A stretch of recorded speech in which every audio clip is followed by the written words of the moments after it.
Like? Ano, recorded, sir? Okay. So, good evening. Sanay ko sa evening na class. Good afternoon. Good afternoon to all. And we are once again gathered karong hapuna para i-discuss nato ang kabahin sa pulong sa Ginoo. So this is a continuation sa mga series of catechetical lectures na gihimo sa Association of Catholic Apologists. So first was si Sir Kit about divine revelation, and I will build up dito sa katong iyang gingon, no? We go dire sa creed, especially sa Article 1 and Article 2. I believe, we believe. I believe in God, the one God. So first and foremost, before tamo go sa matters of faith, i-discuss na ko kabahin sa about our knowledge of truth, kay very man related ang faith. So now, why should we submit to the Word of God? Because it is truth.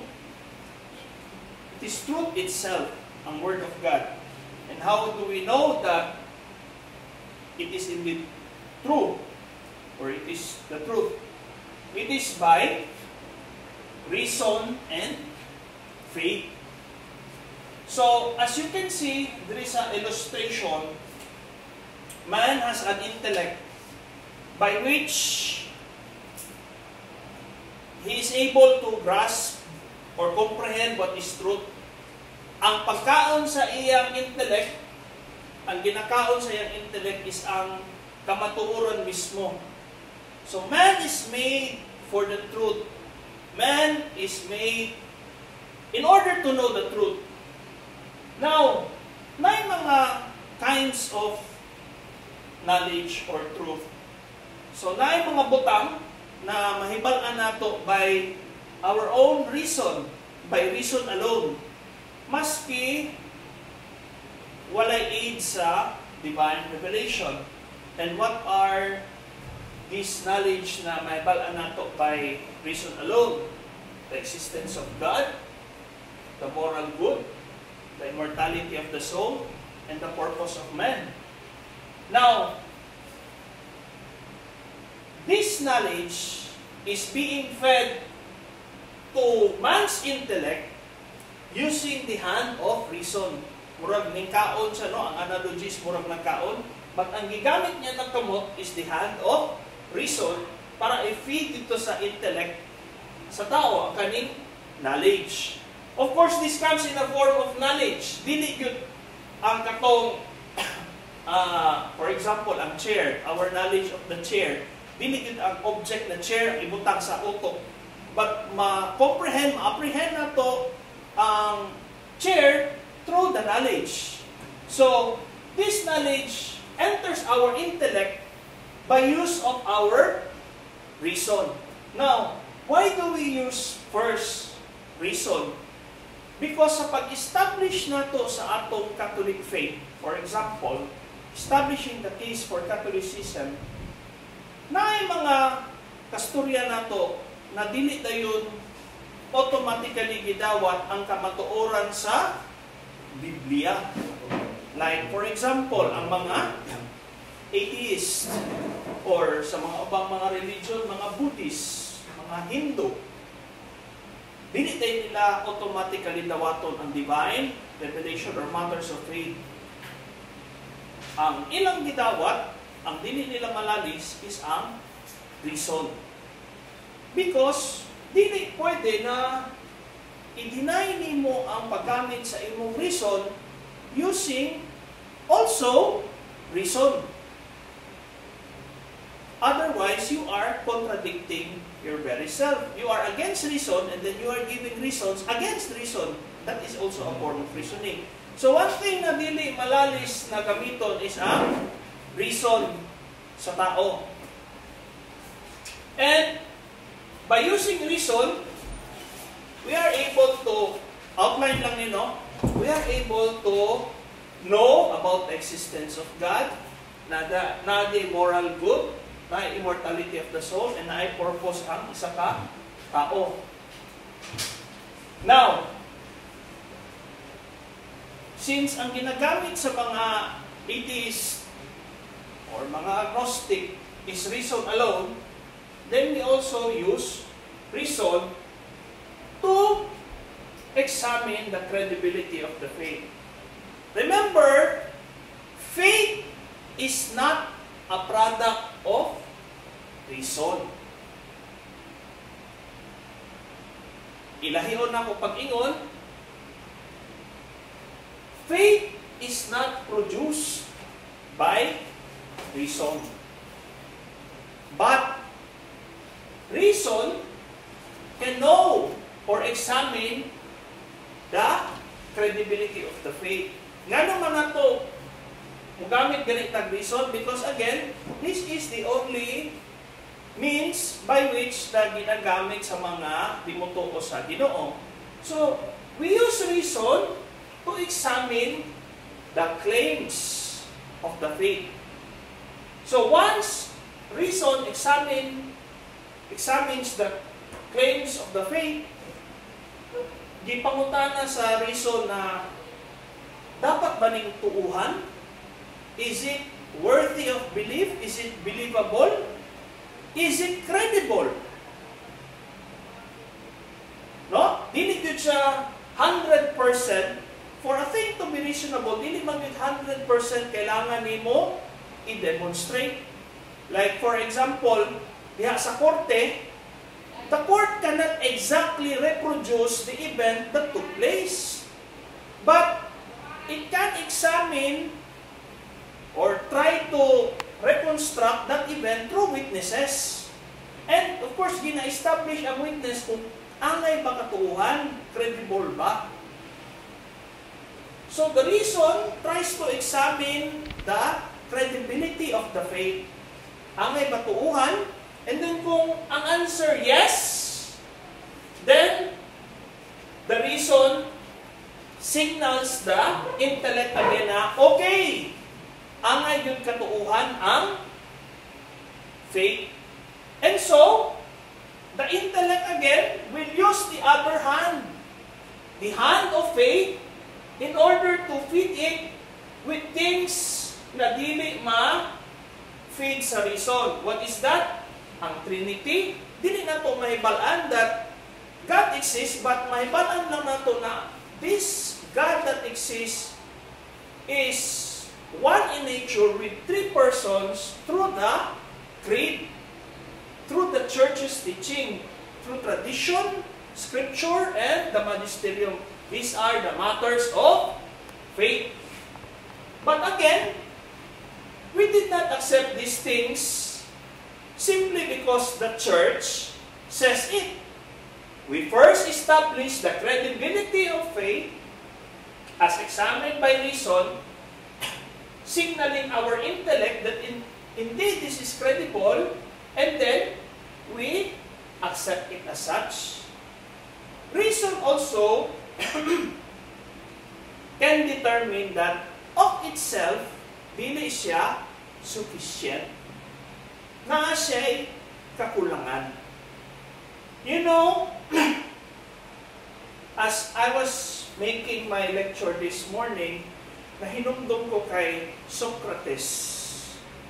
Because what made Socrates wise is not because dalan siya nahibalaan, kaya nakita niya ang standard sa Greek during that time, and also, ang standard niya kung karong panahon na is ang kaalam sa mga tao.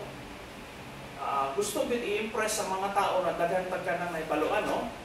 But what made Socrates wise was that he knew that he did not know. Kabalo siya na dili siya, kabalo na siya, awareness sa iyahang kakulangan. And it made me reflect that self-reflection sa iyang kakulangan made Socrates a perfect embodiment of what a true philosophy is. Because a true philosophy recognizes itself na naa siya mga kakulangan na dili niya kaya all by himself or all by itself sa philosophy. Nga naman, because ang tao is limited po sa iyang kaalam. And so, it needed to be provided by another form of knowledge which came from God. Nga karon, moingon ta na, Brad, tinuod man na, Brad, na what came from God is truly truthful. But how do you know na kaning mga butangan indeed came from God? So that's why i-examine nato by reason. And this study of examining the credibility of the faith is the science called apologetics. Mao ni ang traditional na apologetics. But karon, the modern apologetics involves pagtubag. Kasagaran apologetics na pala ni pagtubag sa mga pagsumpaki sa mga Protestante. Well, according sa mga theologians, the proper terminology ana is kinatawag na apologia of dogma. Why? Because kasagaran sa lantugi sa mga Protestante Katoliko already pertains to things, matters of faith. Tinuod ba na si Maria perpetual virgin? That is a matter of faith. Tinuod ba na si Maria Immaculada Concepcion? That is a matter of faith. So, it belongs dito sa apologia of dogma. Sa mga butang na gidawat na isip pagtuo. It was already established na kana siya angay katuuhan.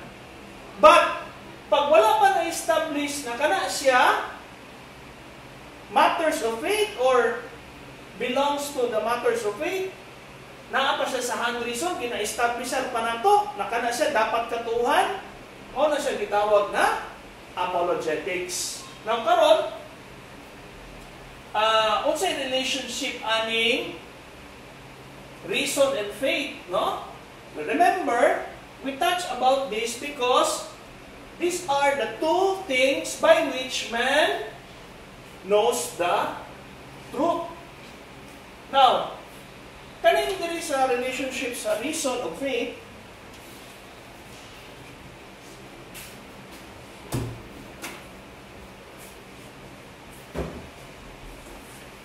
i-summarize ni siya sa duha ka phrases, no?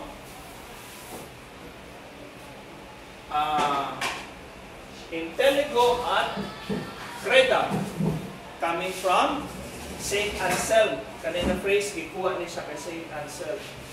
But, mali ang paggamit ni Saint Anselm, ani. It was Saint Thomas Aquinas who corrected him. But anyway, the phrase came from Saint Anselm. Intellego at credam. I reason that in order that I may believe. And then kani, fides quaerens intellectum, faith seeking understanding. Now dire, mapansin nato, I reason in order that I may believe. Unya, dire naman, I believe in order that I may know or I may reason further. Hindi ba na siya circular argument? No? Hindi ba circular argument man siya, di ba? Murag gatuyok man. No? I reason in order that I may believe. I believe that in order that I may reason. Circular argument. Pero dili. Why? Kung sa'y pasabot ani. Ato nang ingon ganina. No? We use reason to establish the credibility of the faith. Kung angay ba tuuhan ang kaning mga claims sa faith.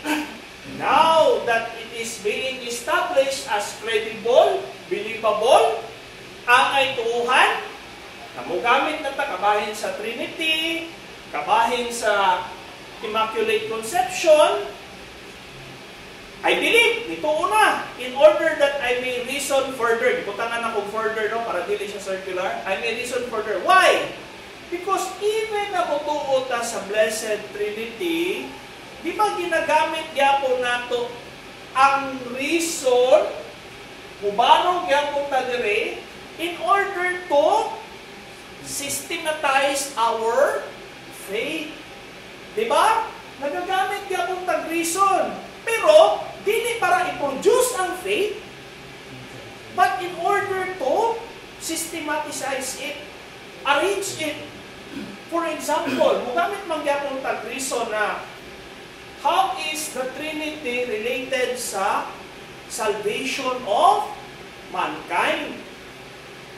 Diba? We are redeemed by the Son of God, and then we are sanctified by the third person of the Blessed Trinity. So, nagagamit gyapon reason, pero dili para i-produce ang faith, kay kana siya nakadaan. No? We use the raw materials of faith in order to make a theology, borrowing from reason. So, dili siya circular argument. Now, first nato na topic is I believe. Article 1. And then sa Article 2, we believe. So, unsa may distinction aning I believe o we believe? Kaning I believe, theology proper is ginatawag siya o fides qua. Unsay pasabot ani? This refers to the virtue of faith. Faith as an act of man. Kini na faith, mao ni siya i-infuse diha sa tao. This is the subjective faith, no? Faith infused in each individual during baptism. Kaning fides qua, mo ning i-infuse an act of faith sa tao during our baptism. Now,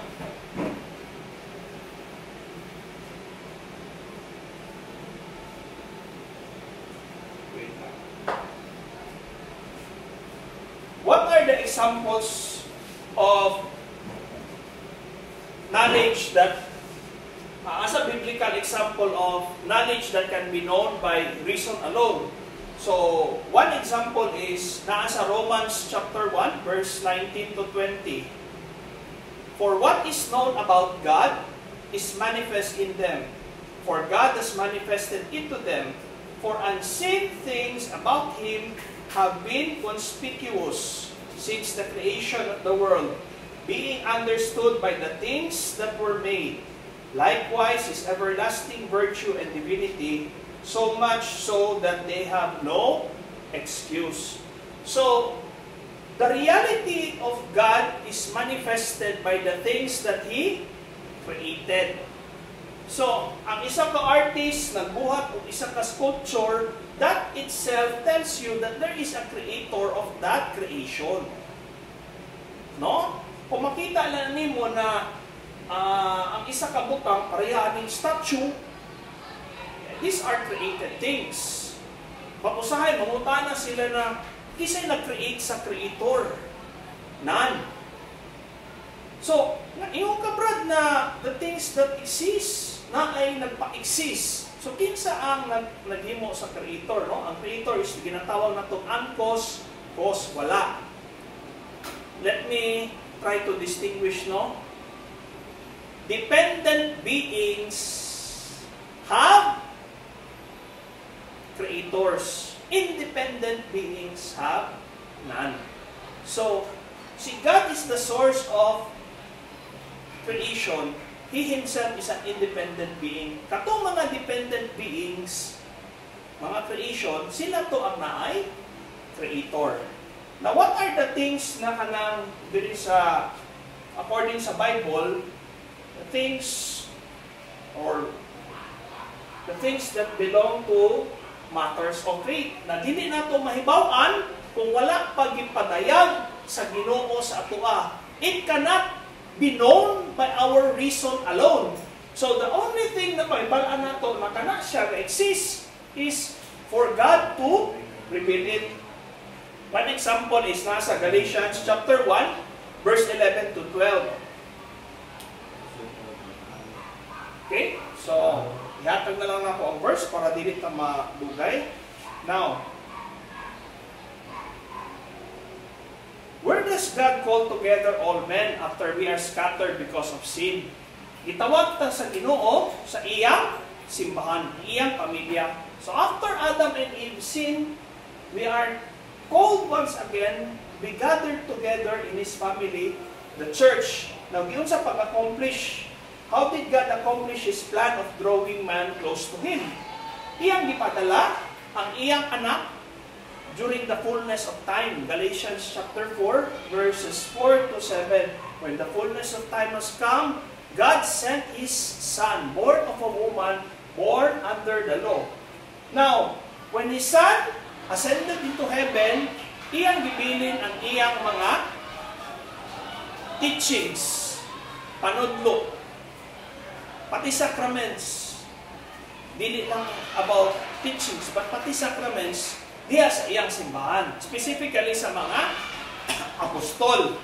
And then ang mga apostol, di-entrust po sa mga successors nila. So that is the lecture of circuit, di ba? About sa divine revelation. That what is handed over from God to our present Catholic faith and also to the future generation. Now, magsugod na diri sa I believe sa John chapter 3 verse 16. For God so loved the world that He gave His only Son so that everyone who believes in Him might not perish but might have eternal life. So that passage, John 3:16, the famous passage, implies that His Son taught something na ituturo ang iyang anak. And later, mabasa nato sa Hebrews chapter 1, verse 1 to 2.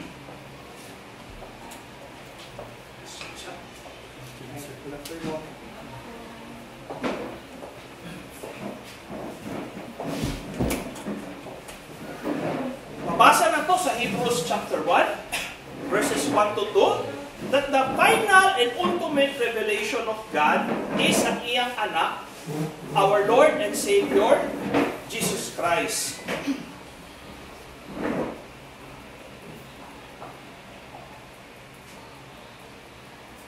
Now, once na-establish na ang credibility of the faith, no? We already examined it, and it was found to be credible. Once the credibility of the faith is established, we now proceed to the creed. No? So almost the same root word, the credibility and the creed. Creed is ang kanang angay nato tuuhan. Ang credibility, katuuhan ba? Di ba, no? The same root word. Wait lang.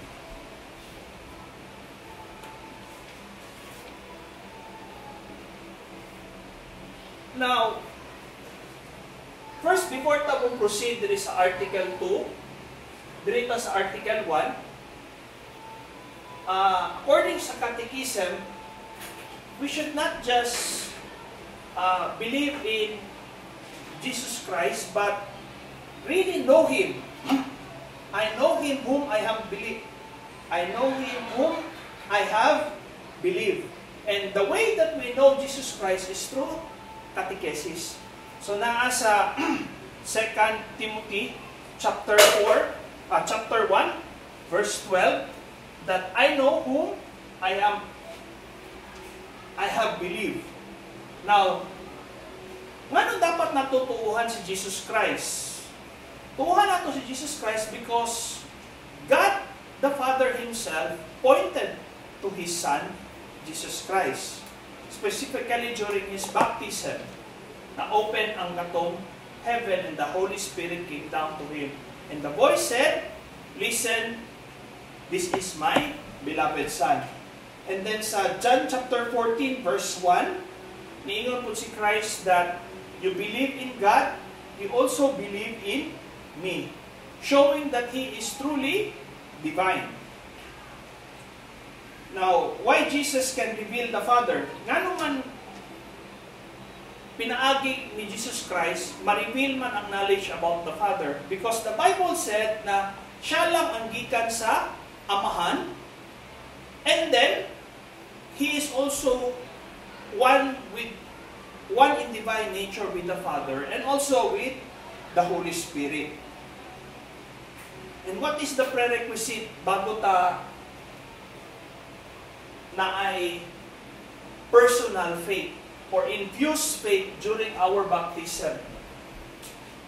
The requisite is the Holy Spirit. And this Holy Spirit is the Spirit of Jesus Christ. One in nature with the Father and the Holy Spirit. Tapos na isa ka heresy ani, i-discuss lang nako about this. Napata sa personal faith ha, I believe. The virtue of faith.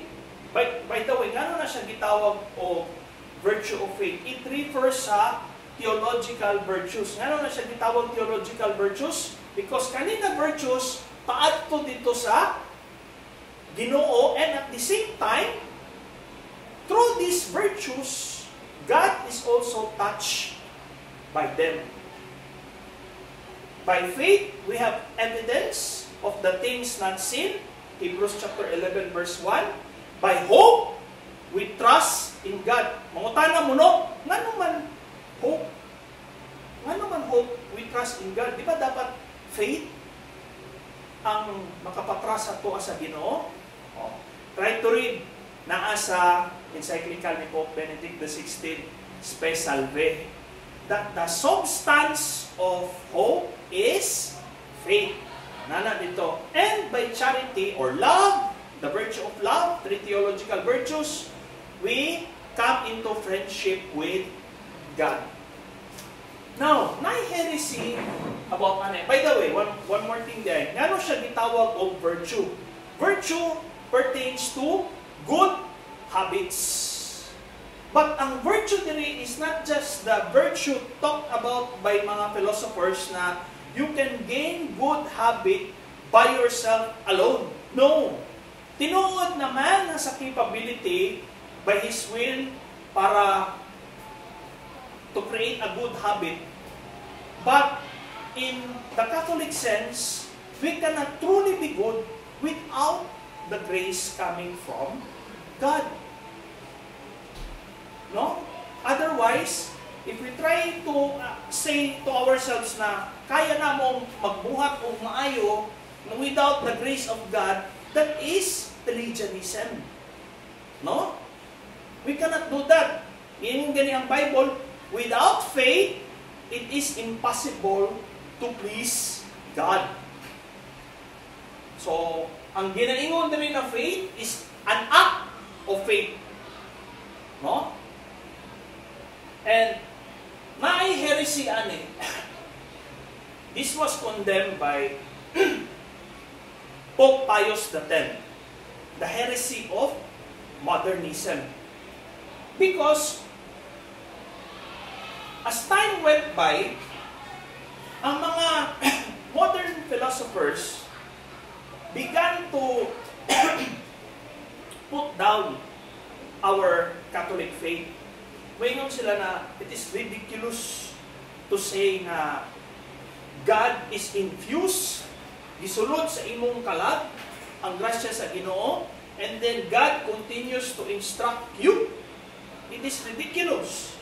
So, because of this ridicule na ginaingon sa mga modern philosophers, it gained influence sa some of the theologians. Na ay mga theologians, maulaw na mo discuss about the truthfulness of the faith. And para sa ilaha, they come up with new theology na ang faith dili tinuod na grasya gikan sa gawas gibukbok diha sa tao. Para sa ilaha, ang faith is just a product of man's emotion. Naa sa sulod sa tao ang Ginoo. Dili external ang Ginoo na gibukbok dito sa tao, but naa lang sa sulod sa tao. What they are referring to are the feelings na naa sa tao. Pag makadungog daw about church music, mapukaw tong katong feelings about God. The feelings of being good. Now, kanina feelings, this is identified as faith. Para sa mga modernists, that is erroneous. Because the faith that we are talking about is really the grace of God. When we say the grace of God, it is truly God acting in the soul of man. And as man began to know about his Catholic faith, this faith also increases. Dili na siya static na faith kaning fides qua. Dili na siya nagpabilin anak. It also grows as man knows about the teachings of the Catholic faith. Kani po iyang fides qua, it also grows. No? Dili siya static. But according sa kanang mga modernists, which is erroneous, feelings lang daw na siya. No. Ningon ang church na dili na siya feelings lang. It is truly God working in the person. That is why, bago lang ako na-realize, the ultimate purpose of a Catholic Christian education is really to nourish and to make the faith received during baptism grow. And when that faith grows, we become the image and likeness of Jesus Christ.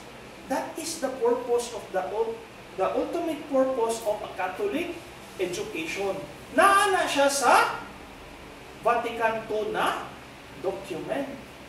Sadly, sa mga Catholic universities karon, dili na ni ginatudlo. In fact, dili lang sa dili ginatudlo, ang ginatudlo contrary pa gyud sa Catholic faith. So, very sad. Now, what is our definition of this fides qua? So, muna siya ang definition, no? Believing is an act of the intellect assenting to divine truth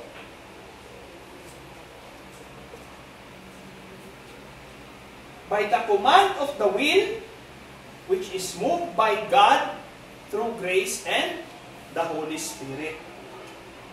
So again, dili ni siya pareho sa concept sa Protestant. Lahi po ng ilang concept sa faith compared sa ato ano. As we can see sa definition na kung gihatag, it is by the command of the will. I doubt if sa Protestant, mauna ang ilang definition.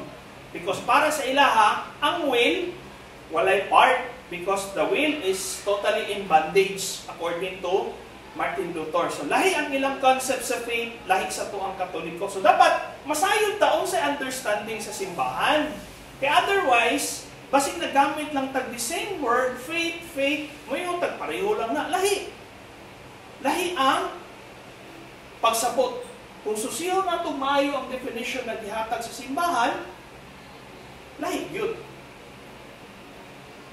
Now, you can check sa Catechism of the Catholic Church, no? Ang kaning characteristics of faith. Faith is a grace, meaning it is not by our own effort na nakuha nato ning pagtuo.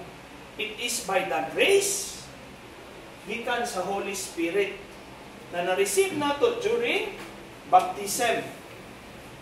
And faith and understanding, i-discuss na nato ganina. The freedom of faith. Sa giingon ako, dili ta pwede ipwersa. Ang pagtuo is dili ipwersa. But, ingon pa gani ni Saint Augustine, God who created us without our cooperation will not save us without our cooperation. So faith is the cooperation of God's grace. So it is free. And the necessity of faith. Ang dimension ako ganina, ingon pa sa Bible, without faith, it is impossible to please God. And the last two, the perseverance in faith, and the faith as the beginning of eternal life, because, sa giingon ako, once the faith is fully formed, we are being transformed into the image and likeness of Jesus Christ. And once we are transformed into the image and likeness of Christ, the Father sees us as His Son, and therefore will admit us to heaven. So faith will lead us to eternal life. Now, you can read the Catechism of the Catholic Church for further discussion. Now, dirita sa Fides Quae. So, kani siya, ang Fides Qua is personal, the act of faith. Ang kani namang Fides Quae pertains sa the content of faith. Kanang ginaingon nato sa creed, I believe in God. Unsay, what do you believe as a Catholic? Kanang ginapangutana during baptism, and then we recite the content of the faith na naa sa creed. So, mo na siya ang Fides Qua, the content of the faith. Kani is the act of faith. Kani is the content of the faith nasa creed, sa tradition, sa scripture, and also the act of the magisterium as ina-interpret niya ang mga deposit of faith. Now, there is a Fides Quae.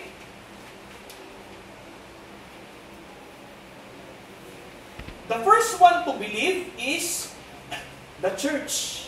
How did we know that?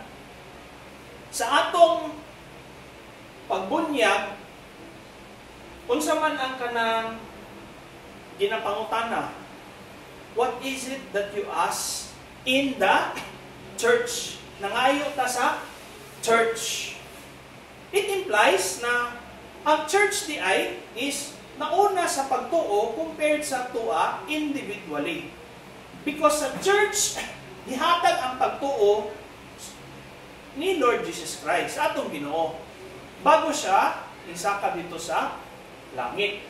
And dili lang ang content sa faith, but pati ang mga sakramento. So the church is the first one to believe. Now, ang heresy pud ani is kanang ginatawag na meology. Dili theology. Theology is the study of God. Kaning meology is that me and God personal relationship. No church saves. No? Common na siya sa mga lain na mga sekta, especially sa mga born again, no? Matog meology. Ano meology? Me and God lang, me and God. Walay church.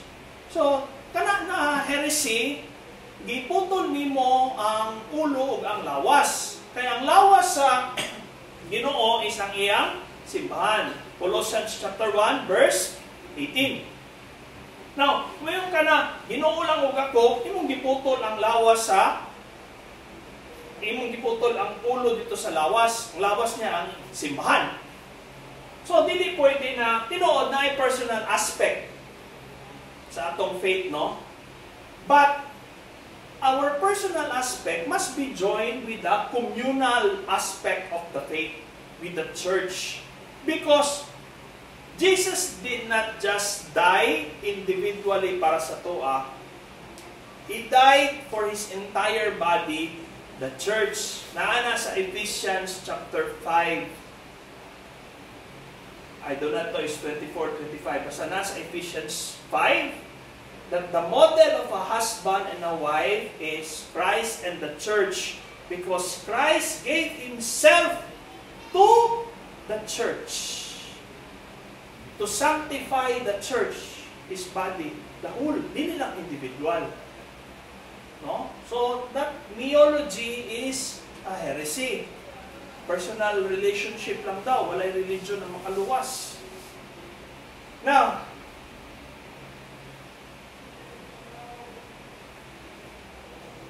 Nilipot under sa Article 2 is the language of faith. Now, we use different formulas.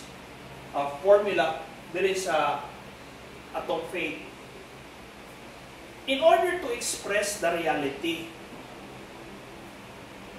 Dili ta fanatic pag-abot sa formula, but what we are after is the reality itself as expressed by the formula of faith. Kanang ginaingon na consubstantial with the Father. That is a technical formula. But, pointing to a reality. Pointing to a reality sa relationship between the Son and the Father, that they are one substance. Sa Nicene Creed, di ba? Gina-pronounce na to na every Sunday. Why is that important? Because, kung tanaw na itong history, it serves to protect the mystery of the Trinity against Arianism. Okay, para sa mga Arians, Jesus Christ is just another creature. Dili siya tinuod na one substance with the Father. So, in order to protect us against that heresy, ibutang na formula. But, ang pinaka-importante, is the reality that is being expressed by the formula. And, of course, kaning symbolon, it came from the term meaning the unity of the faith. This is another word for the creed. Symbolon. Ano man? Kaning creed sa Apostles' Creed is divided into 12 parts, di ba? Ano 12 parts? Because it is symbolic of the apostles, from whom dito gibilin sa atong Ginoo ang pagtuo nato. So it is symbolic na ang origin, the essence of the Apostles' Creed is truly apostolic. So that's why it is divided into 12. And then, under ani, sa creed, it is further divided into 3 parts pertaining to God the Father as the ultimate planner sa tanan, creator of all things. Ikaduha, sa second person of the Divine Trinity, ang atong Ginoong Jesucristo, the Redeemer of man. And ikatulo is ang Holy Spirit, ang Sanctifier. And under sa Holy Spirit po ang Church. Because the soul of the Church is the Holy Spirit. So, manang 3 major divisions diha sa Apostles' Creed. Now, na naman symbolon?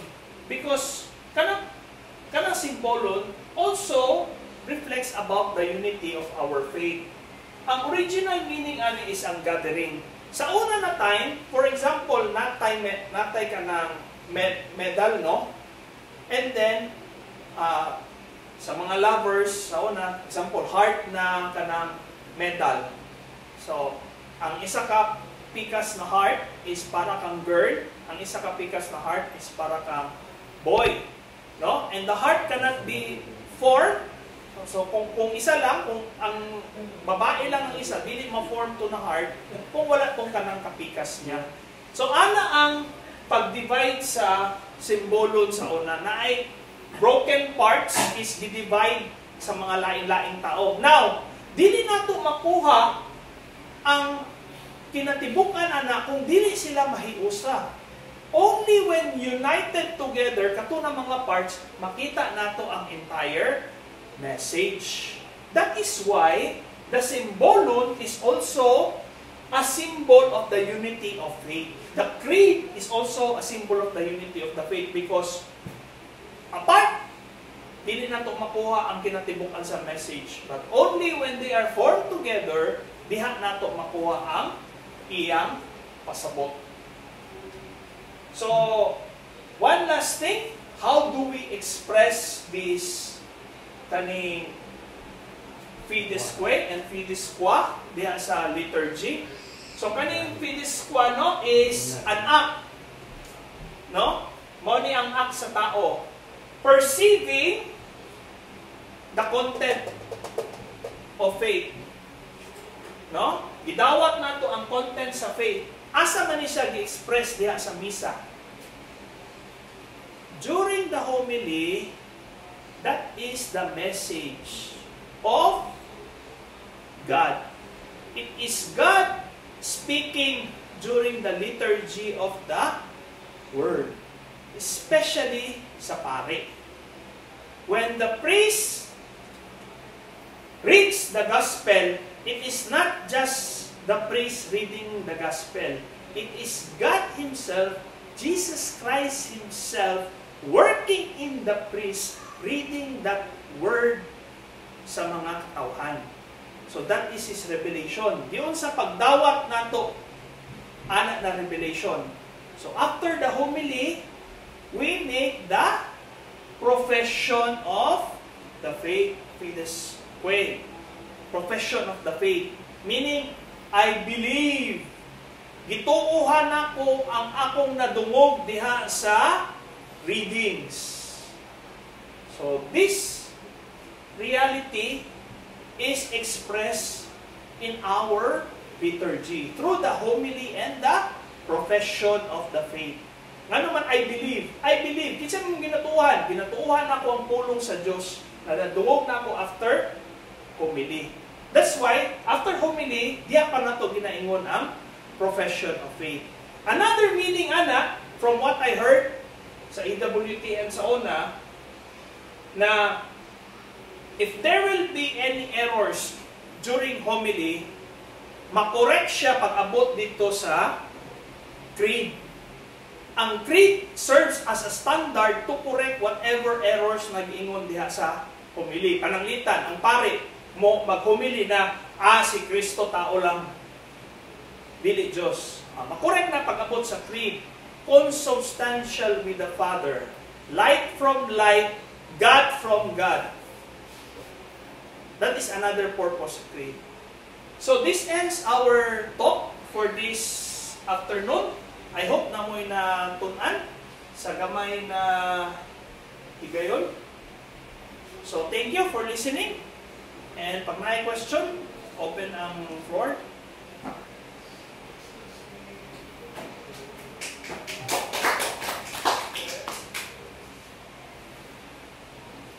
Question. What's my question? Your grammar lang sila, teacher. Ha? Inteligo credo. Hindi kayo klaro ang ano? Inteligo. Creda. Creda. Kay Saint Anselm ni siya. Because, taga na tamo sa gamay na history, no? Wala pa na klaro during the time of Saint Anselm the relationship between faith and reason. They thought na ang reason is also faith. No? So, in order to reason out properly, you must first believe. So, it was clarified later on kay St. Thomas Aquinas. I think ana si St. Anselm, I do not reason in order that I may believe, but I believe that in order that I may reason. No? And then it was corrected later during the time of St. Thomas Aquinas. So magsugod si Thomas Aquinas in establishing the Catholic faith. Tanong ako si Sir Richard, si Mas Kawalo Sir Richard. Kung sa first book na gisulat ni Aquinas before ang Summa Theologiae, ang dua. Before Summa Theologiae, ang Summa contra sa Identitas. Mo na siya ang pertaining sa Fides Qua. Because i-establish niya na credible ang faith. So, gusto mo, yun sa pag-establish na Aquinas na credible ang faith, ana na siya sa Summa contra Gentiles. That is the study of apologetics. So, apil diya ang natural law, natural theology. Then after that, diya na ang iyang dogmatic book na Summa Theologiae. So, wala pa din naklaro during the time of Saint Anselm. It was only the time of Saint Thomas Aquinas na clear-cut na gito sa relationship sa faith o kana reason. Sir, any question or clarification? What about faith without good works? Faith without good works. Diri mo, sunod ta dito sa, naamtan man mo itong discussion ako, di ba, na about, we give the definition of kanang faith, di ba? Na naman ka, di ba, during katong define ako ang faith sa ba? Believing is an act of the intellect assenting to the divine truth. Ano divine truth? By command of the will. Gi-command sa will, which is moved by God through grace. So, wala na impede ang free will sa grace. Natin ay saying ng mga theologians that grace does not destroy nature. It perfects it. One example ang kanang tubig. No? Mao nang butang nato ang analogy sa grace. Ang tubig ibutang nimo ang glass, it will take on the shape of the glass. Ibutang na nimong balde, it will take on the shape of the balde. So ang grace anapod ang iyang, how do we say it? Anapod mo conform siya sa nature sa tao. It does not destroy it. Kanang imong ginaingon na faith without works. Wala na nag-gets kasagaran sa mga Protestants. Wala po na nag-gets sa kasagaran Katoliko. No. You know why? Bago lang po, I think, no. Long time ago, way back 2008, 2007, natunan ako. Credit na ko to Father Marvin Deer. Saya na ko natunan na eh. Hantod karon, ang away gyapon sa mga diri sa Pilipinas sa kasagaran is pagtuo lang. And then tubagpot ang Katoliko. Dili, pagtuo buhat. Basahay lang og kanang sitas. But the deeper conflict there, dili man sa kanang pagtuo lang o kanang pagbuhat. Ang deeper conflict ana is ang free will sa tao. Because ang pagtuo sa mga Protestant, specifically kay Martin Luther, the bondage of the will. Meaning, walay mabuhat ang will sa tao in order to save him. But only through faith. Ano ka na inyong ginaingon na faith without works? Actually, pati mga Protestants, wala po silang nasayod, anak. They are thinking na pag mubuhat ka o good works, murag wala kay pagsalig sa Ginoo to do His works sa imuhan na part. That is wrong. Pati mga Protestants mga kabalo, and some Catholics po, wala po nakabalo. But the greater controversy, ana, is ang bondage of the will. Meaning, ang will sa tao, walay totally damage para sa mga Protestante. Nya kung totally damage ang tao, ang works is a product of the will. Naay mabuhat ang works, wala. Kung totally damage ang will, wala. Wala. So, mo na ka nang ginaingon nila na faith without works. Because para sa ilaha, kaning will is totally damaged. Therefore, walay mabuhat walay work na mabuhat ang tao for himself. Sa teaching naman sa Catholic Church, the will of man is indeed damaged as a result of the fall. But, it can still work and it can still cooperate with the grace of God. So, mo na ang teaching sa church that our will, damaged will, cooperate with the grace of God. So, mo na siya ang bahin sa faith of works, faith without works na unsa. That is the deeper meaning. Because ang pagtuo sa mga Protestants, totally damage ang will sa tao. Okay, so ayun, naklaro? Okay, any more question or sikit? Or clarification?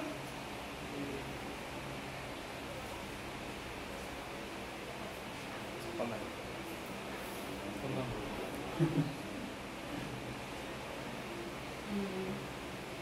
signapa. Ano sa naga Singapore mo na Singapore. Pero ba, 1 hour and, dali lang man din. 30, Wala pa 1 hour, sir. wala pa 1 hour. 45 minutes siguro ang ano.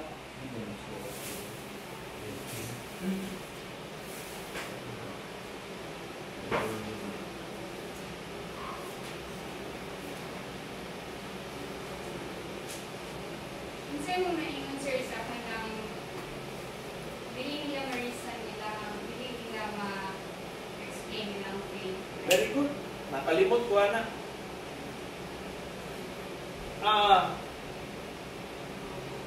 Our faith requires na dili nato, does not mean na pag naatay faith is masabot nato ang kinatibukan sa nature sa isa kabutang. One example, we have a faith in the Blessed Trinity. But can we totally understand by this faith the nature of the Trinity? No. Because that will make us God. So our faith does not require us to totally understand the object of our faith. So, it is still credible even though we do not completely understand the object of our faith. Kaya Trinity, hindi man nato fully masabtan ang object sa atong faith. But nevertheless, that is still faith, that is still credible. What makes it credible?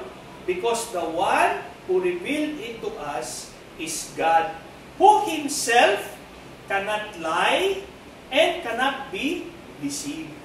He is truth Himself. So, that is still certain, maski dili siya totally ma-express, that is still certain and that is still credible. Because the one who revealed it is the God who cannot lie and cannot be deceived.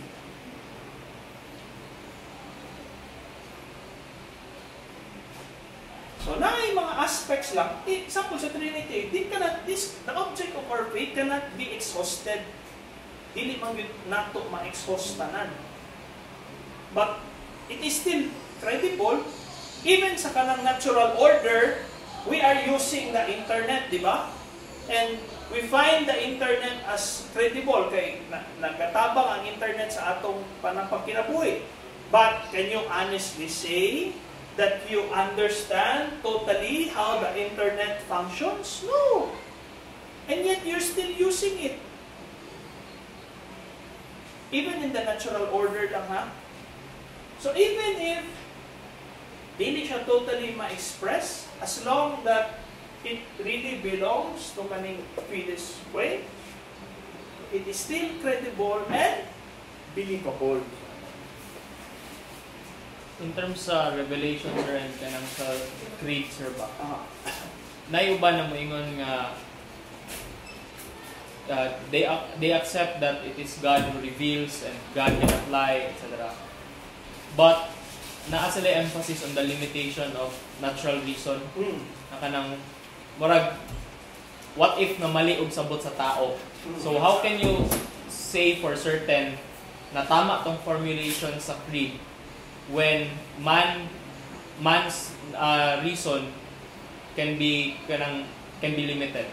So we go sa kanang apologetics, no? Again ganina. So yes, reason is limited, but still we cannot argue na by reason alone it has achieved also a lot of things, di ba? It can achieve to certain extent. Dili man niya ma-achieve fully, but to some extent ma-achieve niya ang kanang ma-discover niya ang truth. So we go back sa kanang apologetics to establish the claim of reason. Yes, tinuod na naay limitations ang reason, but we still trust reason na to the extent na agapoy ma-achieve siya. And of course, not just by reason alone, because pag during the study of apologetics, we go to miracles. No? Ang mga apostles before, they were not learned men. Dili nila mag-grasp totally ang katong, they're not scholars. But what happened? Even with the limited reason that they have, they were aided with the miracles. No? Ang mga milagro. And miracles is a sign that God is working in, tinuod yun na miracles, ha? That God is working to establish the truth para mutuo ang mga tao. So even with during the time of the apostles, even with the limitations of the reason, it was accompanied by miracles and wonders in order that the message is believable. I think na ako wait lang. Ang tawag kay Ana Ray, nalimot ko ganina, when we establish the credibility of the faith is nasa catechism. Wait lang. The motivations of faith, I think, mo ang gitawag kanina. Dara. The motives of credibility or the motiva credibilitatis mentioned in the CCC.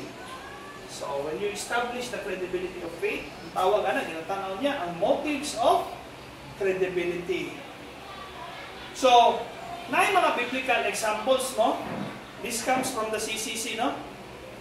Sa Mark chapter 16, verse 20. Katong gingon ako, although limited ang ilahang knowledge, but it was accompanied by a miracle in order to enhance the believability, authenticity of the message.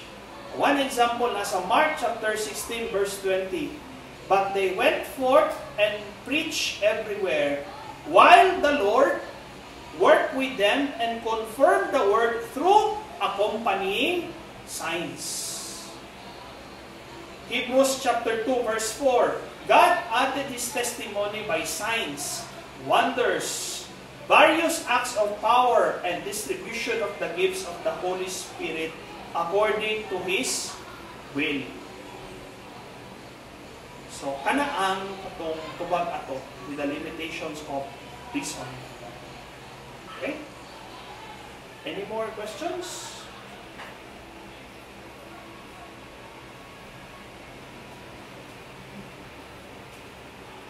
Anong mga ignorance sa faith, sir? Like, believe you for mga ignorance, tapos nag-tuo sila, mali lang minututunan or mali lang pagsabot sa atong. Okay. So, muna siya ang gitawag na invincible ignorance. No? I think nana siya sa Romans na kung basahon na, nasa Romans.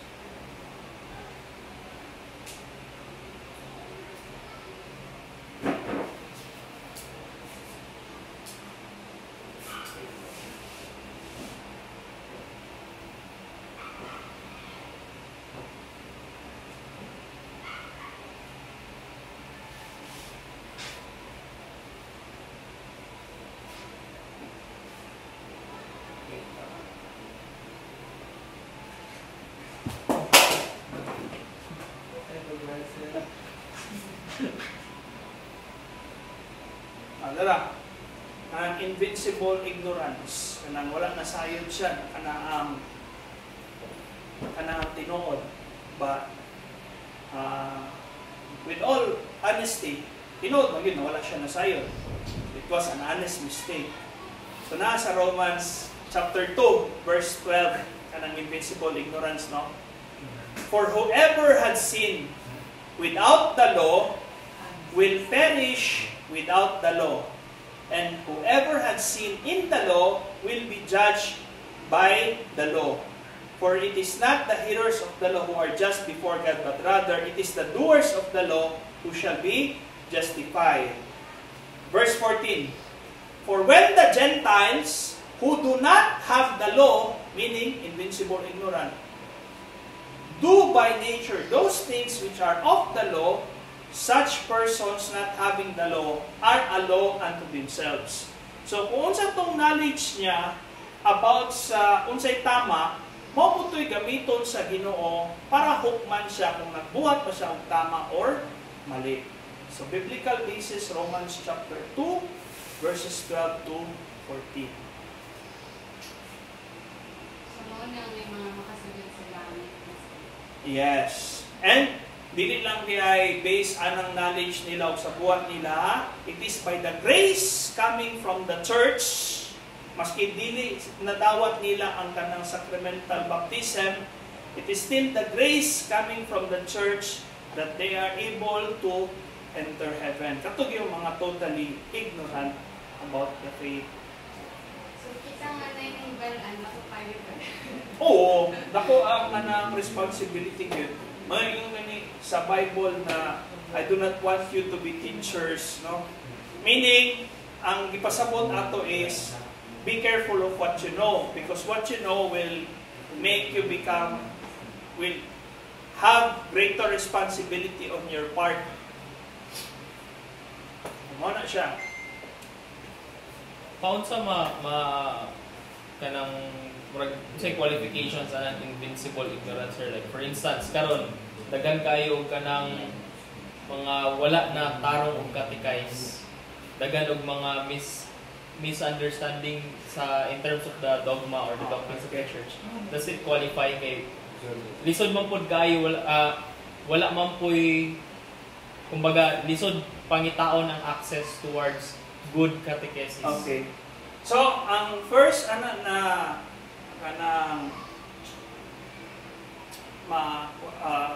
criteria para sa invincible ignorance is meaning dili willful. Wala niya gi-willful na ignorante gyud siya dito sa naibang criteria niya, but dirita sa willfulness dirita mag-focus. Wala niya gibuot na mahimo siya ignorante sa kanang sa kamatuoran. Wala niya gibuot. But pag iyan nang gibuot, willful niya gibuhat na mahimo siyang ignorante. Yes, tinuod na naay ka na weak ang kanang catechesis, no?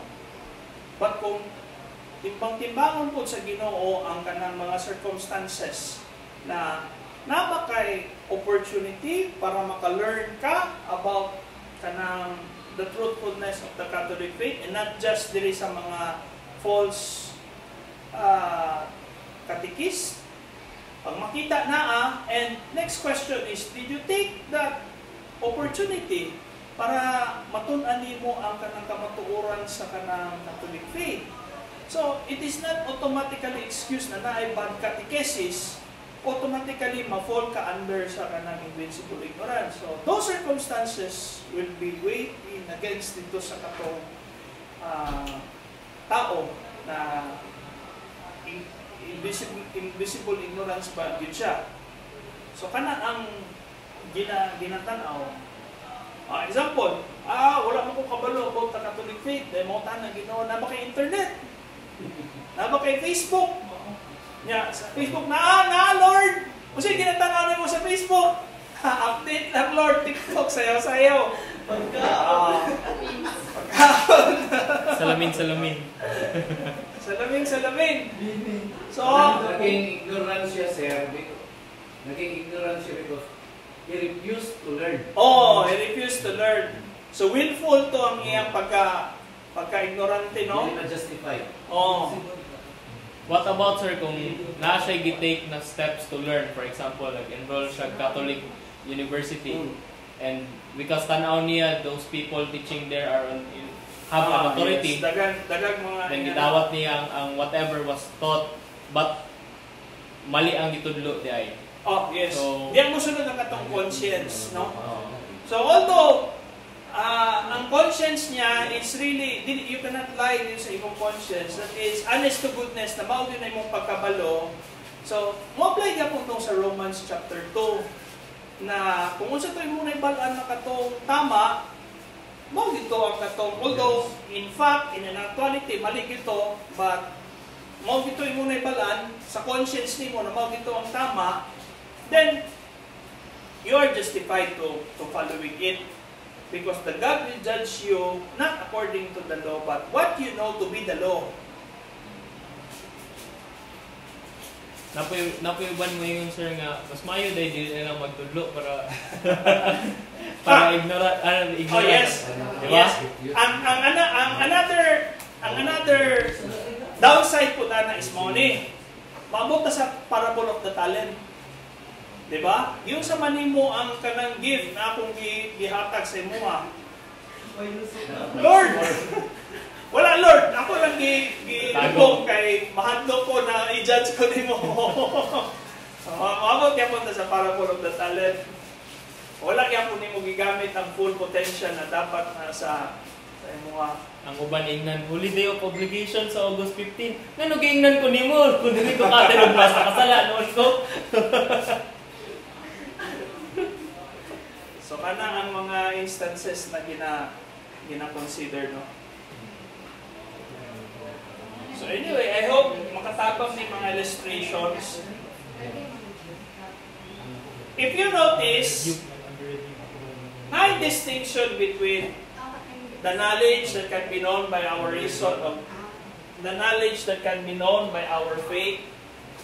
But nevertheless, dili siya mag-conflict or mag-contradict. The God that exists is also the God na three persons with one nature. Kaning moral good belongs ni siya sa ethics. Meaning, do we know what is right or not? Na subject ani sa philosophy known as ethics. Pag abot naman diri sa theology proper, mo coincide siya sa moral theology. O siya nakalain, sa moral theology, mugamit na ka og mga materials gikan sa divine revelation. Pag dili ni siya mo conflict kaning ethics o moral theology. So, mao na siya ang atong pasensya na kay gamay lang kayo. I would love to discuss more. Pero karon gani 45 minutes maglisod pa ka ng process how much more pag 2 hours. Mga it's been 10 years since last ko nag-talk akong gi-check tong akong PowerPoint. Di siya kanang nag-abot siya og 100 pages kay after sa pag-talk sa kanang I believe, we believe, naabot na sa Blessed Trinity. So that's why nag-abot siya 105 pages ato to. Si Father George Anga was not available during 10 years ago. Wala na gapon. Wala siya dili siya available during this class. So ako yang gipa-lecture about I believe, we believe of the Blessed Trinity. So 10 years ago, 2014 sa SPMC Bible Apologetics pa. Sa chapel. Sa chapel sa Camillian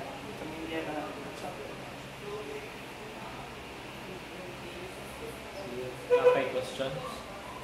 Wala na, okay na. Sige. Thank you, Sir Joe. Okay, thank you. Thank you sa Naminaw. And God bless us all.